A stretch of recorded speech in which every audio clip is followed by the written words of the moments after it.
Se as crianças seguissem as pistas fornecidas pela excitação do pênis, chegariam bem mais perto da solução do seu problema. Que o bebê se forma dentro do corpo da mãe não é, obviamente, uma explicação suficiente. Como ele chega lá dentro? O que provoca o seu desenvolvimento? Parece lógico que o pai tenha alguma coisa a ver com isso, pois diz que o bebê também é dele.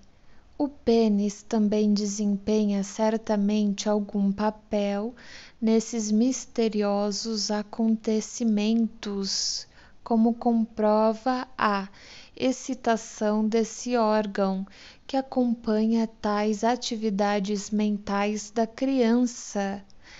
A essa excitação associam-se impulsões que a criança não consegue explicar, compulsões obscuras a um ato violento, a esmagar ou romper qualquer coisa, a abrir um buraco em algum lugar.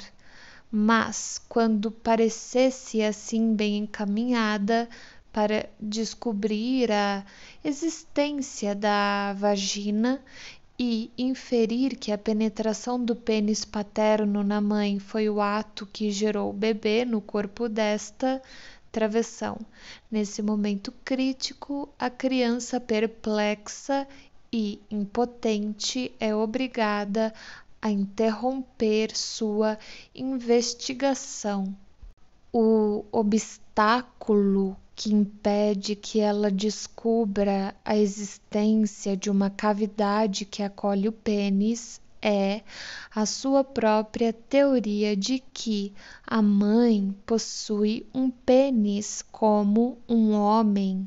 Não é difícil concluir que o malogro de seus esforços intelectuais o faz rejeitá-los e esquecê-los. Essas hesitações e dúvidas tornam-se, entretanto, o protótipo de todo o seu trabalho intelectual posterior aplicado à solução de problemas, tendo esse primeiro fracasso um efeito cerceante sobre todo o futuro da criança. A ignorância da vagina também permite às crianças acreditar na segunda de suas teorias sexuais. Se o bebê se desenvolve no corpo da mãe, sendo então retirado, isto só pode acontecer através de um único caminho, a passagem anal. O bebê precisa ser expelido como excremento numa evacuação. Quando na infância posterior a mesma questão é assunto de reflexão solitária ou de discussão entre duas crianças, as explicações encontradas são de que o bebê sai pelo umbigo que se abre ou através de um corte na barriga, que foi o que aconteceu com o lobo na história do Chapeuzinho Vermelho. Essas teorias são expressas em voz alta e depois lembradas conscientemente, pois nada contém de censurável. Essas mesmas crianças esqueceram completamente que, em anos anteriores, acreditaram em outra teoria do nascimento, agora obliterada pela repressão ocorrida nesse intervalo dos componentes sexuais anais. Naquela época, a criança podia falar em evacuação sem envergonhar-se, não estando ainda tão distanciada de suas inclinações coprófilas constitucionais. A ideia de vir ao mundo como uma massa de fezes não era degradante, não tendo sido ainda condenada por sentimentos de repugnância. A teoria cloacal, que afinal é válida para tantos animais, era a teoria mais natural, a única que poderia parecer provável à criança. Sendo assim, entretanto, era apenas lógico que a criança negasse às mulheres o doloroso privilégio de dar à luz a bebês. Se estes nascem pelo ânus, um homem pode parir tão bem quanto uma mulher. Portanto, é possível que o menino imagine que ele também tenha filhos, sem que por isso tenhamos de lhe atribuir inclinações femininas. Com isso, ele apenas revela o erotismo anal nele ainda atuante. Se a teoria cloacal do nascimento é preservada na consciência nos anos posteriores da infância, como às vezes sucede, a ela se associa uma solução, agora não mais primária, da questão da origem dos bebês. Essa solução é semelhante à dos contos de fadas. A ingestão de uma determinada comida ocasionará a concepção de uma criança. Essa teoria infantil do nascimento é revivida em casos de insanidade. Uma mulher maníaca, por exemplo, irá mostrar ao médico atendente as fezes que defecará a um canto da cela e dizer-lhe com uma gargalhada, abre aspas, eis o bebê que tive hoje, fecha aspas. A terceira das teorias sexuais típicas surge nas crianças quando, por qualquer circunstância doméstica, elas testemunham acidentalmente uma relação sexual entre os pais.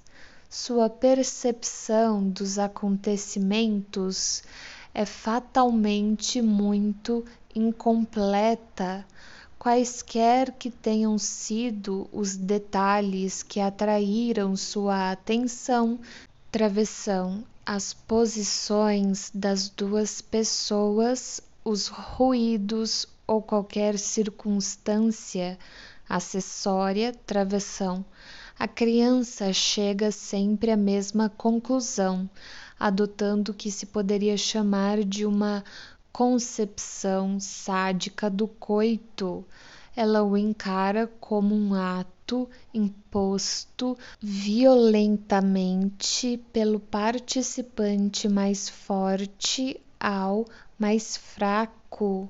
No caso do menino, principalmente, compara-o aos brinquedos violentos da infância, que lhes são tão familiares e dos quais não está ausente uma certa dose de excitação sexual.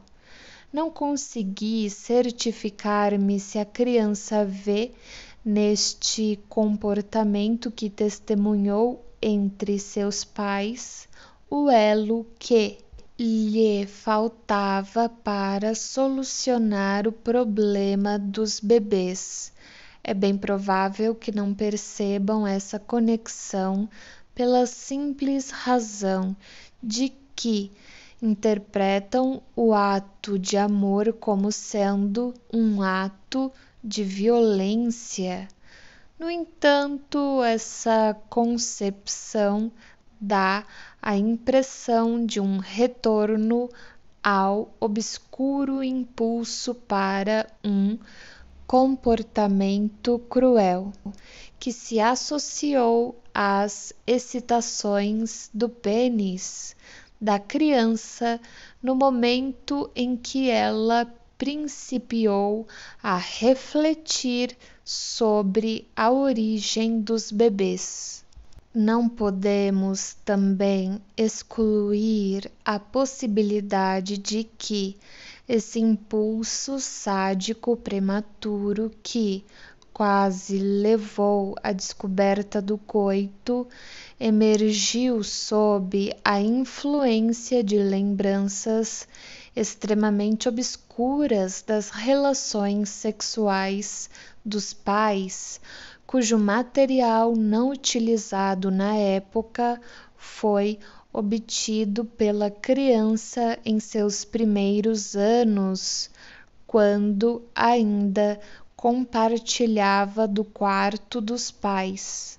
A teoria sádica do coito, que, tomada isoladamente, é enganosa quando poderia fornecer provas corroborativas, é também a expressão de um dos componentes inatos do instinto sexual, componentes que podem ser mais ou menos vigorosos segundo a criança. Por esse motivo, a teoria é, até certo ponto, correta, pois adivinhou parcialmente a natureza do ato sexual e da batalha do sexo que o precede. Algumas vezes a criança pode confirmar essa teoria por meio de observações acidentais que, em parte, compreende corretamente, mas, em parte, incorretamente e até mesmo no sentido inverso. Em muitos casamentos, a esposa de fato resiste ao abraço do marido, que não lhe causa prazer, mas sim o risco de uma nova gravidez. E assim a criança que julgam adormecida ou se finge adormecida pode ficar com a impressão de que sua mãe se defendia de um ato de violência. Outras vezes, o casamento oferece à observadora criança o espetáculo de brigas contínuas expressas em palavras duras e gestos inamistosos. Assim, ela não se surpreende se o conflito continua à noite, sendo por fim encerrado pelo método que ela própria utiliza em sua relação com os irmãos e irmãs ou companheiros de brinquedos. Em acréscimo, se a criança descobre manchas de sangue na cama da mãe ou em suas roupas íntimas, considera-se como uma confirmação de suas concepções. Para ela, são provas de que o pai tornou a agredir a mãe à noite, ao passo que interpretaríamos essas manchas como indício de uma interrupção temporária das relações sexuais. Grande parte do horror ao sangue dos neuróticos só é explicável através dessa conexão. Uma vez mais, porém, o engano infantil contém um fragmento da verdade, pois em certas circunstâncias que nos são familiares, os vestígios de sangue são, na verdade, interpretados como um sinal de iniciação sexual. Uma outra questão indiretamente relacionada com o problema insolúvel da origem dos bebês atrai também a atenção da criança.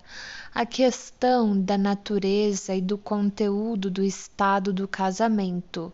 Ela responderá de formas diversas a essa questão, conforme os instintos nela ainda revestidos de prazer tenham coincidido com suas percepções fortuitas dos pais. Contudo, todas essas respostas têm em comum o fato de que a criança vê no casamento uma promessa de prazer e acredita que esse prazer esteja relacionado com uma ausência de pudor. O conceito que encontrei com maior frequência foi que os casados urinam um em frente do outro, uma variação que parece incluir simbolicamente um maior conhecimento é que o homem urina no urinol da mulher. Para outras crianças, o casamento significa que as duas pessoas mostram seus traseiros um ao outro sem sentir vergonha.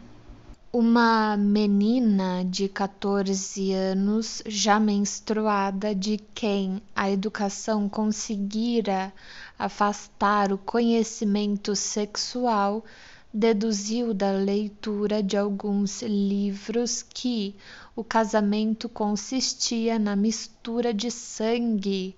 Como sua própria irmã ainda não iniciara seus períodos, a jovem tentou uma agressão sexual a uma visitante que confessara estar menstruada no momento, para forçá-la a participar dessa mistura de sangue.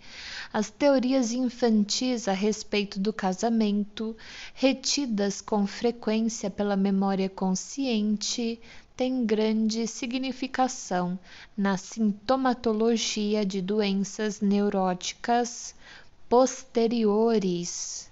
A princípio, elas são expressas pelos jogos infantis, nos quais a criança faz com uma outra aquilo que, a seu ver, constitui o casamento. Mais tarde, o desejo de ser casado pode expressar-se de uma forma infantil e aparecer numa fobia, à primeira vista, inexplicável ou em algum sintoma correlatado. Estas parecem ser as mais importantes das teorias sexuais típicas, concebidas espontaneamente pela criança nos primeiros anos da infância, sob a única influência dos componentes do instinto sexual. Sei que não consegui tornar seu material completo, nem estabelecer uma relação contínua entre ele e o resto da vida infantil. No entanto, devo acrescentar algumas observações suplementares, cuja ausência seria notada por pessoas bem informadas. Existe assim, por exemplo, a importante teoria de que a criança é gerada num beijo travessão. Teoria que obviamente revela a predominância da zona erógena da boca.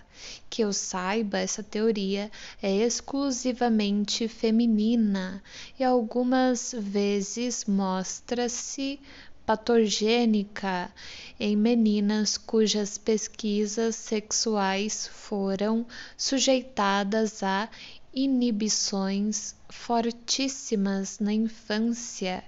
Uma das minhas pacientes, por meio de uma observação fortuita, chegou à teoria da covarde, que, como se sabe, é um costume generalizado entre alguns povos e cuja finalidade era provavelmente desfazer as dúvidas quanto à paternidade, que nunca podem ser totalmente afastadas. Um tio dessa paciente meio excêntrico costumava permanecer em casa por vários dias após os partos de sua mulher, recebendo os visitantes de roupão, fato que a levou à conclusão de que tanto o pai como a mãe participavam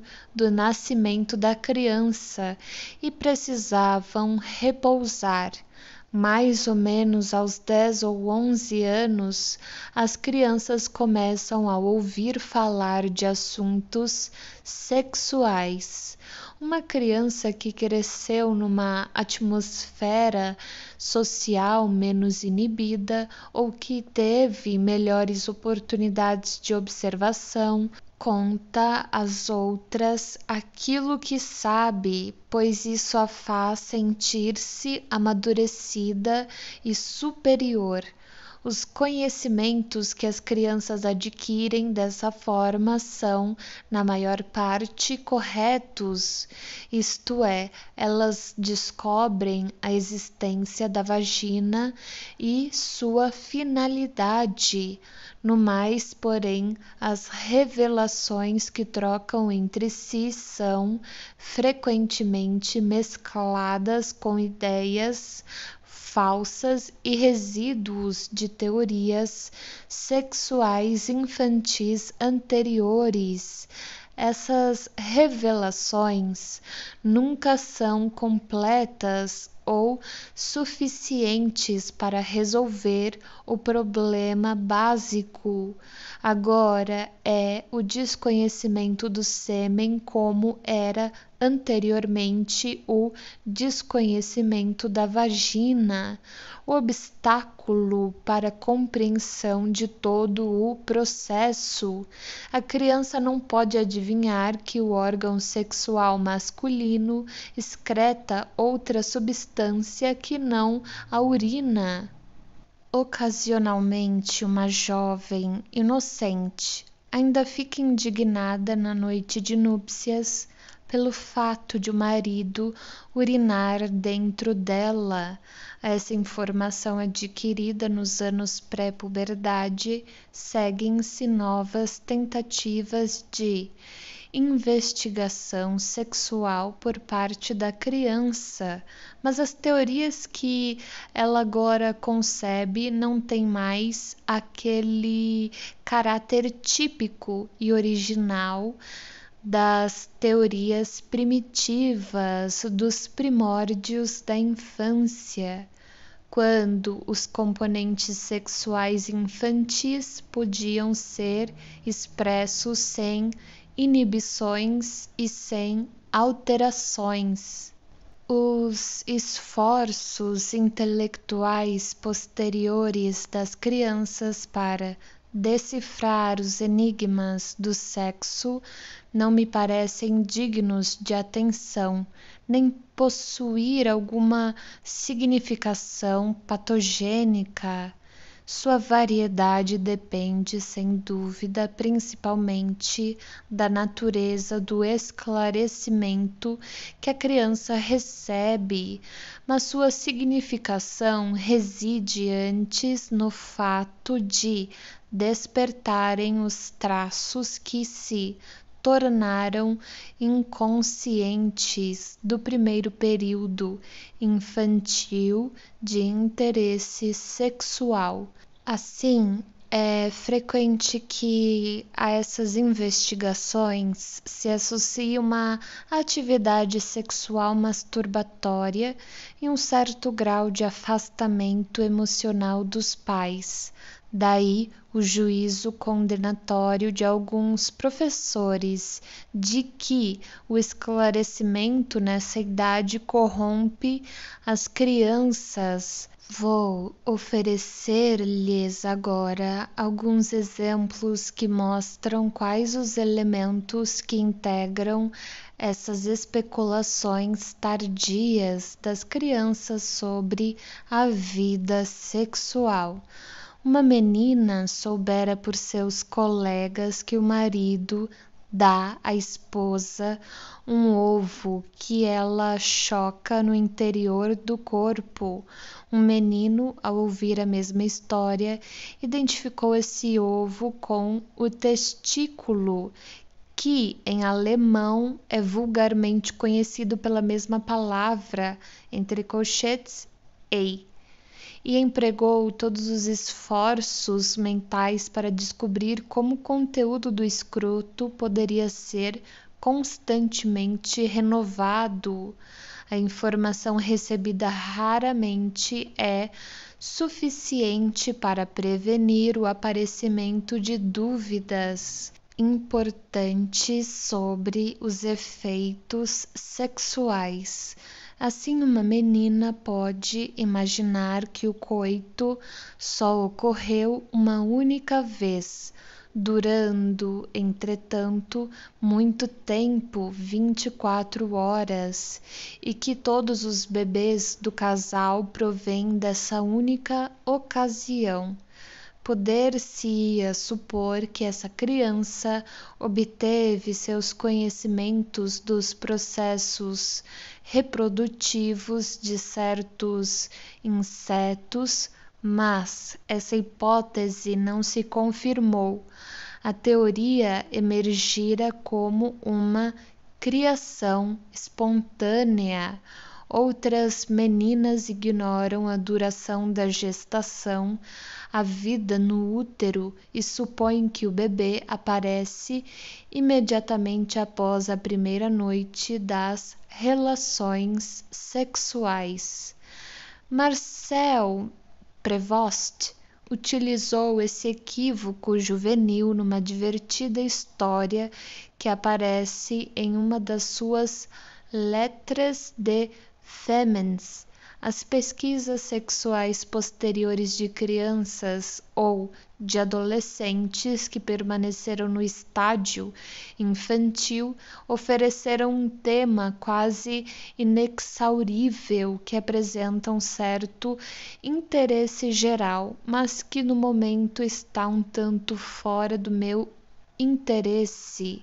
Devo ainda assinalar que esse setor, as crianças, produzem muitas ideias errôneas a fim de refutar conhecimento mais antigo e mais preciso que se tornou inconsciente e reprimido.